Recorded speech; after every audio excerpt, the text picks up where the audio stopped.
नमस्कार नमस्कार नमस्कार. मी वैदेही कल्याणकर, इयत्ता 8वी येथील विद्यार्थिनी. तर आज आपण केवलप्रयोगी अव्ययाबद्दल थोडक्यात जाणून घेऊ. केवलप्रयोगी अव्यय हा शब्दाच्या जातीतील शेवटचा प्रकार म्हणजेच 8वा प्रकार आहे. आता तुम्हा सर्वांना प्रश्न पडला असेल, हे केवलप्रयोगी अव्यय नेमकं असतं काय? तर केवलप्रयोगी अव्यय म्हणजे आपल्या मनातील एखादी भावना सहजपणे किंवा तीव्रतेने व्यक्त करणाऱ्या शब्दांना केवलप्रयोगी अव्यय असे म्हणतात. केवलप्रयोगी अव्ययाला उद्गारार्थी अव्यय सुद्धा म्हटलं जातं.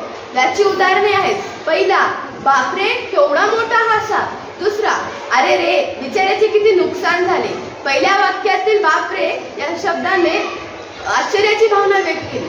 दुसऱ्या वाक्यातील अरे रे याने दुःखाची भावना व्यक्त केली.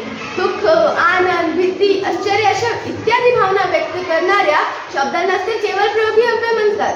आणि हो, हे लक्षात ठेवा, केवलप्रयोगी अव्यय नेहमी वाक्याच्या आरंभी येतात. हे सुटी व स्वतंत्र असतात. या अव्ययानंतर नेहमी उद्गारार्थी चिन्हाचा उपयोग केला जातो. केवलप्रयोगी अव्ययाचे एकूण 9 प्रकार. चला तर ते आता जाणून घेऊ.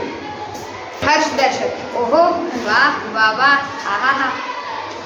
शोकदर्शक, हाय हाय, अरे रे रे, अगं आई ग. आश्चर्यदर्शक, अरे वा, अरे बापरे, अरे चा. संमतीदर्शक, ठीक, बरं आहे, हां जी. तिरस्कारदर्शक, छी छे छी. मोहदर्शक, अहो, अगं, अरे ए. विरोधदर्शक, छे छे छे, आहा हो.